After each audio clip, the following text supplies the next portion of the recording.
Good evening, ladies and gentlemen. You are tuned in to the Fruge Podcast, and I am your host, Fruge. In this podcast, you learn a little bit about a lot of shit. I don't specialize in anything, but touch on some broad topics regarding politics, current events, whatever it may be. But I'm glad if you're taking the time to listen to me. I do appreciate it. It won't go unnoticed. A lot been going on. I haven't had a chance to do one of these in a while, man. I've been traveling a lot for work. Been back to Louisiana again. Had no idea that Baton Rouge, Louisiana, it was a flood there back in August of 16, and all that devastation, man. And some reason I don't think it got the media coverage that it deserved, but it's horrible. Very, very, very, a lot of devastation.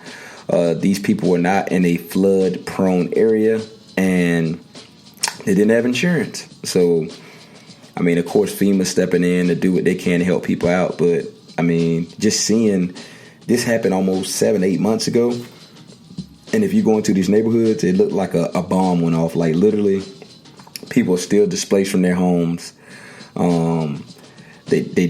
Most people don't even have money to move back into their homes. I mean, if you ever had a flood, you know about, mold and water, you can't just go back into the place. Like, it has to be some kind of restoration that takes place to remove the wet drywall and get the mold out, because you breathe that stuff in, hell, it'll kill you. So, I don't know why I didn't get enough press coverage as, any other, major storm events, but the shit is crazy. If you get a chance, if you have family there, I mean, reach out to them, see what you can do to help them, because I got family there myself. I had a chance to link up with some of my cousins, and they lost their homes, and I didn't even know about it. I mean, it's just a bad situation. It's just unfortunate that it doesn't get the media coverage that it deserves. But it happened.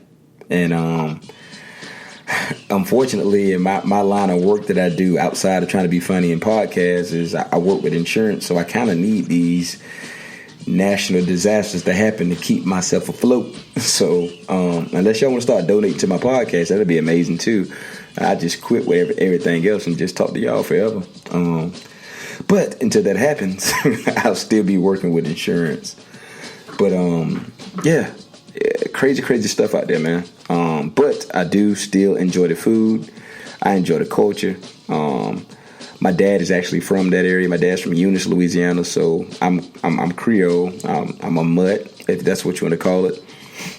The beautiful thing about being in Louisiana, everybody's so diverse and everybody looks different. Like, you can't really discriminate against somebody on skin tone and how they look. If everybody looks kind of the same. Like, Creole people have a different look to them. They look black, they look white, they look like everything. So you can't really be too you can't discriminate against somebody if everybody looks the same. It's hard to do that. So I mean, you go up there, everybody's very friendly, everybody like to drink.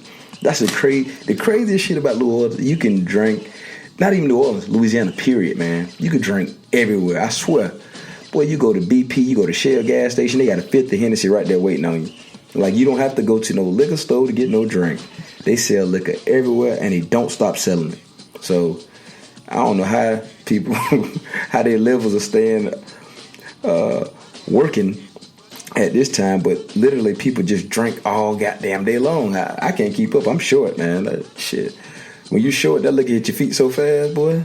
I be about to fall down, man. But yeah, that was last week. I'm back in a new place now. I'm still on the road. I'm out in Fort Smith, Arkansas. Coming to you live from my hotel room. Just trying to keep it going. So hopefully, you guys have had a great week, a great 2 weeks since I've been able to speak to you again. In the world of politics, shit is still crazy. There ain't nothing changed, man.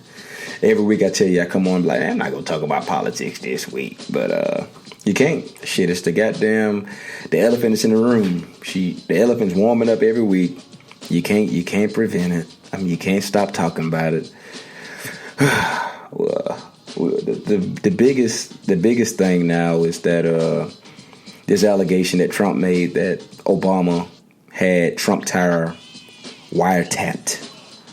Some old freaking spec the gadget type shit. Like, he's so important that the president himself assigned someone to tap his tower, and without any evidence to back it up, he made that accusation. To me, that's defamation of character. If I was Obama, I'd sue his ass. If he's so goddamn rich, I'd sue it and buy Michelle all the weave and fucking, I'm trying to be racist right now, all the shit she want. Anything she want, red bottoms, you got it. Shit, sue his ass. He sue everybody else. Shit. But he can't make this accusation about Obama, tapping Trump Tower. And the funny part is, it's kind of fucked up that he made this allegation with nothing to back it up, first of all. And the way he got his information, his sources are right-wing media groups like Fox News and Breitbart News, like not credible sources. He's not fucking reporters or somebody that did some research. This is like me talking to you right now. Like, yeah, man, I'm telling you what, Michael Jordan wears a size 6 shoe with no evidence to back this shit up. Like, it's nothing behind this, man. That don't talking about conspiracy theories. What's that movie with Mel Gibson? I can't think of it, but this dude is the most conspiracy motherfucker out there, man. Everything is conspiracy. Everybody is out to get him. And at the end of the day, man, it's all to distract you from what's really going on.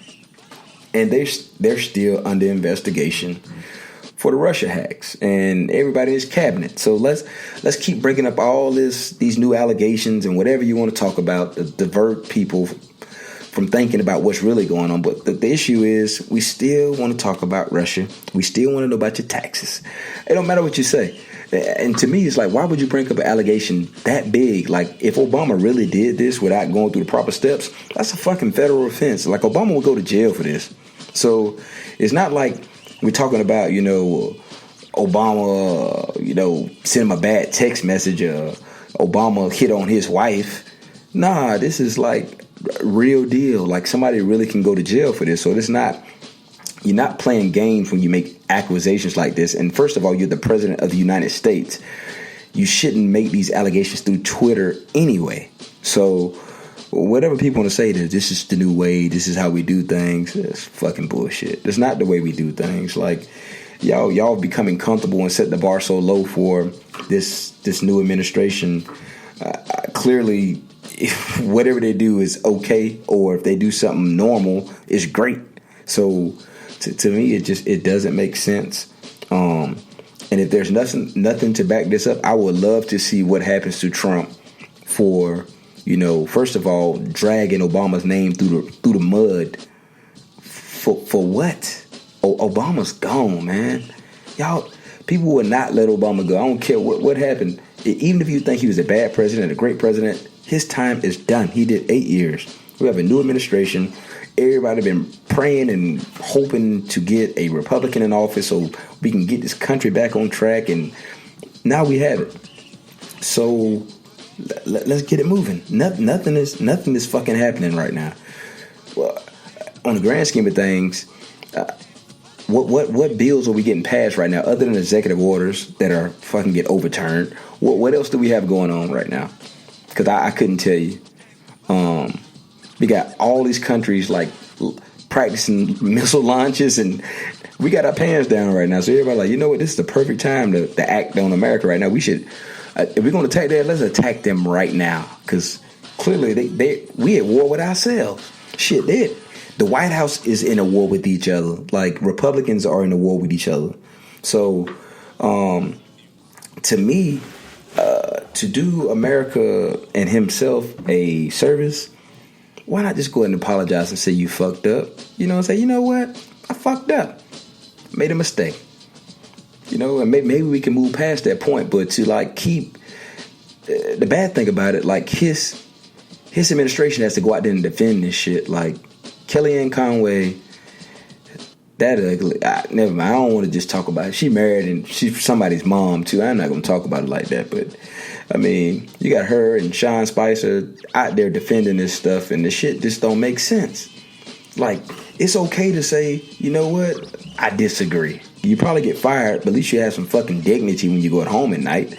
Because at the end of the day, all this stuff is going to echo throughout history. If you back in these lies and this bullshit, it's going to follow you. Like, where else are you going to go to work? I mean, after this, what's next? What are you going to do? That's my whole thing.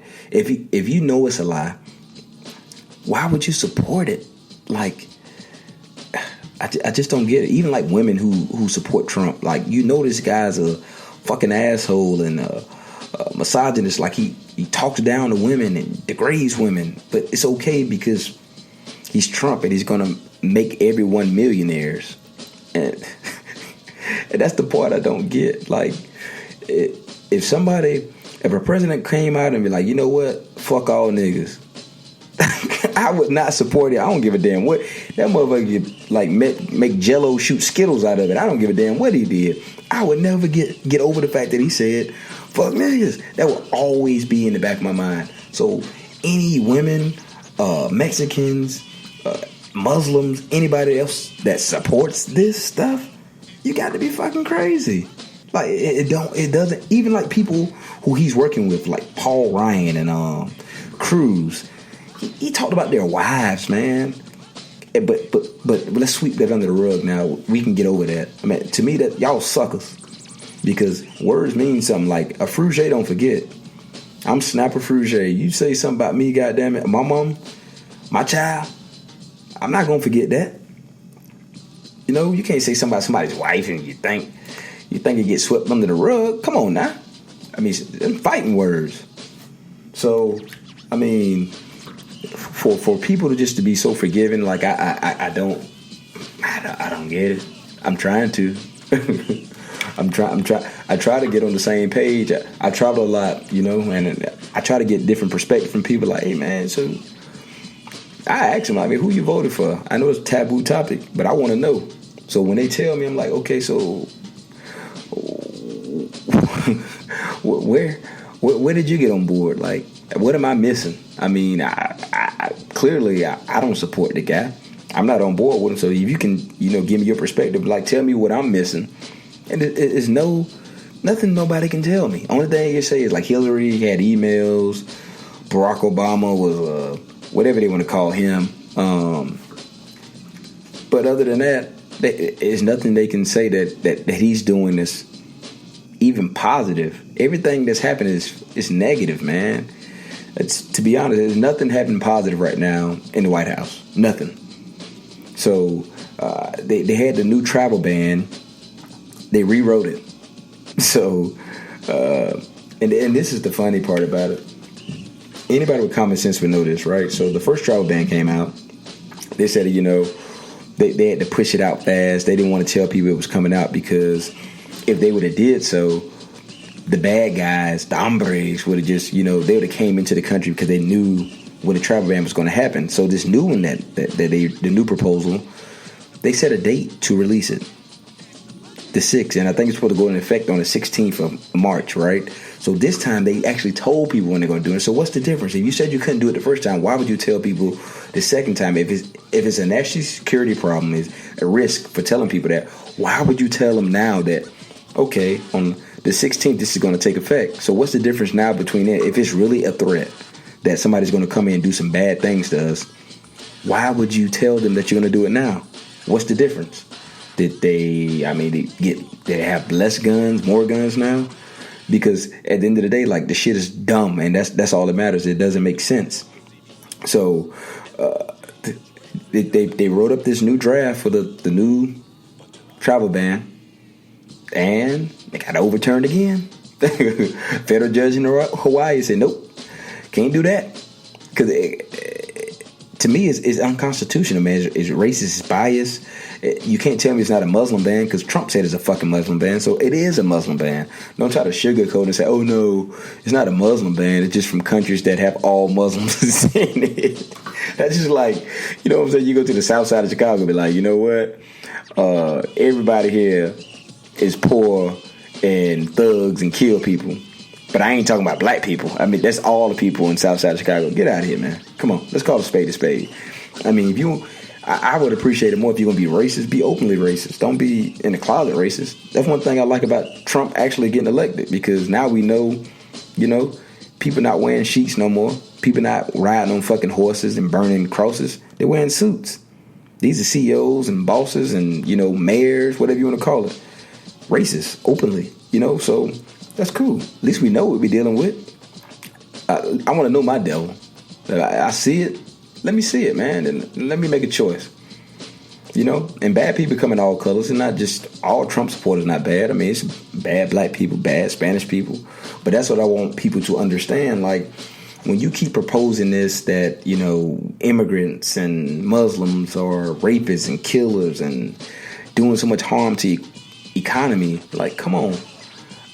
And I was having a talk with a gentleman the other day, man. I was saying that I was somewhere, man, and all the workers there were Mexican, and they were doing some work that nobody else wants to do. They were in a fire, cleaning the shit out, doing restoration. And I'm thinking to myself, like, look how hard these people working, and they're probably not getting paid that much money to do it. But if you go talk to an American citizen, go ask them to go do that shit, that's beneath them. They're not going to go in no fire and breathe in smoke and, restore a house and take out the drywall and touch mold. They're not going to do that because that's beneath them. But that's what these minorities are doing when they come here. They come here and they busting their ass, and they're not doing it for free, but they're doing it for little peanuts. They're not getting paid like a average salary for a U.S. citizen. So I don't see what the complaint is. They're not taking my job. They're not taking your job. They're doing some shit that they're providing a service that nobody else wants to do. Whether that's like agriculture, picking fruit, picking cotton. People still pick cotton. I don't know if you know that, but people still pick cotton right through Mississippi. These country ass towns, they got cotton fields, buddy. Like, people still picking this stuff. They still do it. Strawberry fields. So don't tell me that they're taking your job. They're actually providing a service to the United States. Now, granted, they should be paying taxes, and maybe we need to find a way to make them U.S. citizens. But if you really do kick out all the immigrants, Mexicans, and all these people out, who's going to do this work? Because it's a lot of people living on the system, black and white, that will rather sit on their ass and collect their check than to get out there and do some hard work where your hands are bleeding, it's cold as hell, it's hot as hell, like you can't pick the work conditions, it's raining. People not going to do that. They're just going to sit on their ass and sit at home and get their check. So before you start, jumping to conclusions and saying that, we need to build a wall, we need to keep all immigrants out, think about that. Like the workforce and what they provide for us. Now, like I said before, we need to come up with a system where we can, make them become citizens and make sure that they're paying their proper taxes. Let's work on that part of it. But as far as just saying banning people and saying that they're bad and they're killers and rapists, I can't. The crazy thing about it, black people got it good right now. For the first time, I can say that, like, black people, we okay, because the way Muslims and Mexicans are portrayed right now in America is far worse than what we are right now. They're viewed as the enemy, public enemy number one, rapists, can't be controlled, out of control. Like, that's the image that they're painting, that all these people are that way, and it's not that way. Because I would tell you this, I know more black people that's been killed by black people than any fucking immigrant that's ever came to America. So you can't put it that way and say that all immigrants are the killers. Shit. You turn on the news where you live, and you see crime. In America, Americans killing Americans. It's not the terrorists killing us. That shit is an anomaly. That shit happens like every fucking blue moon. We kill each other more than anything. And when terrorists attack, when people are killed in mass shootings here, 9 times out of 10 is a fucking white person doing this shit, a Caucasian. Because we ain't gonna plan all that shit. I was on impulse. We playing spades. You're like, God damn it, you renege. Pow. Then you kill them. We ain't gonna be playing that shit like, you know what? Next week when we playing spades, I'm gonna kill a whole goddamn house. Nah, we're not playing it out like that. So to portray these certain groups who are actually coming here providing a service, feel like it's wrong. And for Christians out there to say that they're Christian and they support God and they walking in the light, if you support this, that's not the case, because you're supposed to love everyone, right? You can't pick and choose who you love. I mean, these people are born somewhere else and they come in here for a better chance at life. At the end of the day, we all fucking immigrants. Like, we didn't find America. People were here when we got here. Shit.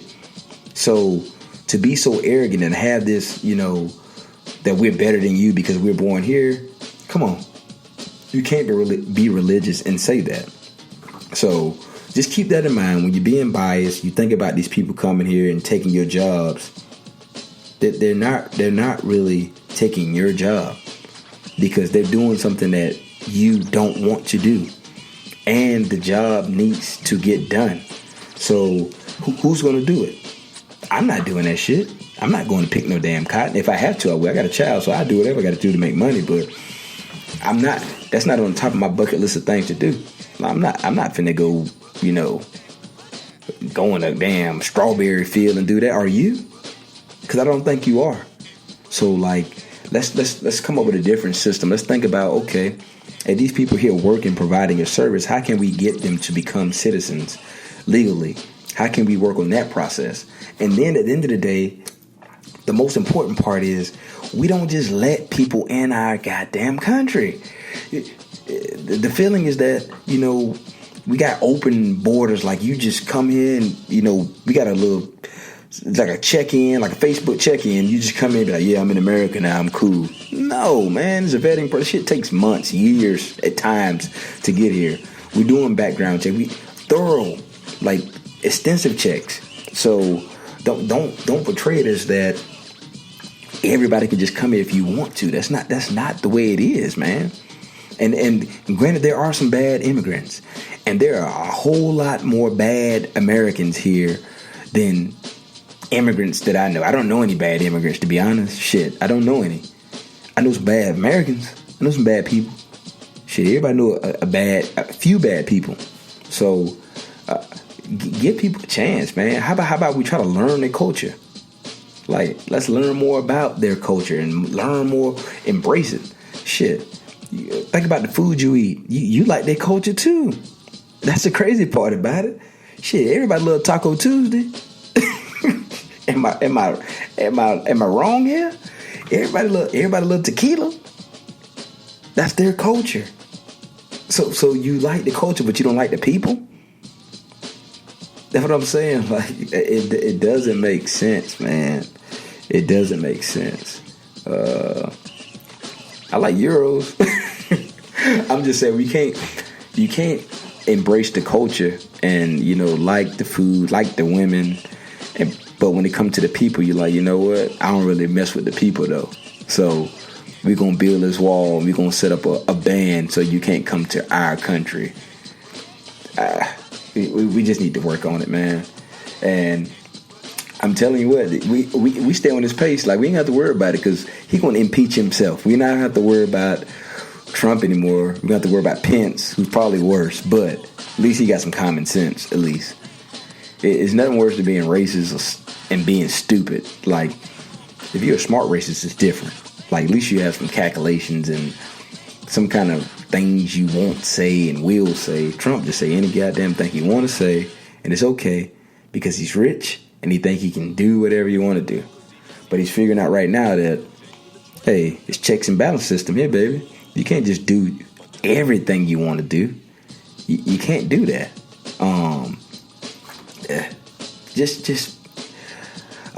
I'm hoping that things get better, and every day as something happens worse and worse and worse. But like at the end of the day, I told you the silver lining in all of this is it's gonna bring people together. We can, you see all these rallies going on.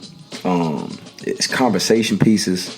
People actually learn. Even my little ignorant ass, I got into politics and want to learn more about it, and the different branches. Like, when I was younger, this didn't even spark my interest. Like, politics, get out of here, man. I'd rather look at bread being made. Somebody make a damn sandwich at Subway, rather than sit here and talk about politics. But it's important. And if you have kids, it's even more important. Because right now, it's affecting us, but it's going to affect our kids even more. So think about that, It's not about right now. It's about the future, right?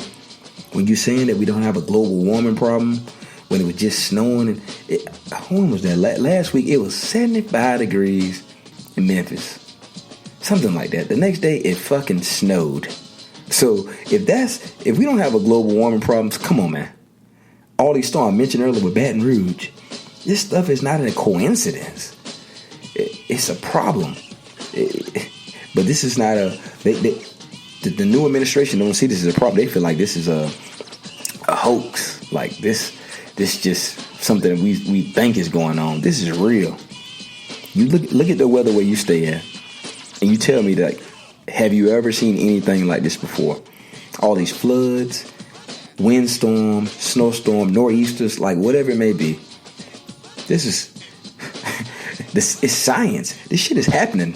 Whether you want to believe it or not, you can talk around it. Say, yeah, we don't know what we're talking about. There's nothing going on. It's just to spend money.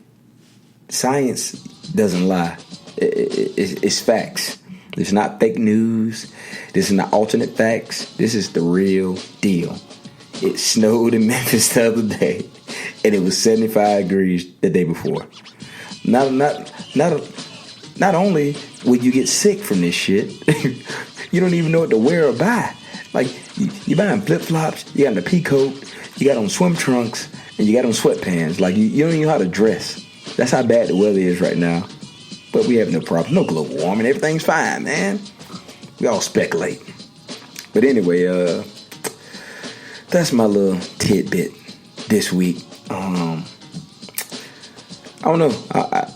I'm hoping for the best. I mean, it's going to be every week is something new. Every day is something new. I'm pretty sure it'll be a tweet tomorrow before you even listen to this. Donald Trump tweets that pit bulls are black dogs. I don't know what the hell it's going to be, but it's going to be something. Trust me. It's going to be something that we can talk about next week. And that's a good thing, because then you guys get to experience this again. And I'm your host. I am Snapper Fruge. And if you have any feedback, or you want to, actually, you can get on here with me if you want to. Anybody want to, give me your 2 cents and your point of view, you can hit me on my email. It's snapdog7@gmail.com. That's snapdawg7@gmail.com. Also, you can hit me on my Facebook at Snapper Fruge. That's SNAPPER, Fruge spelled FRUGE. And on Twitter and Instagram, I'm Snapper _Fruge. That is SNAPPER_Fruge. And it's been a pleasure doing this podcast with you guys today. About to sign off. But until next week, y'all be easy, man. I'm out here.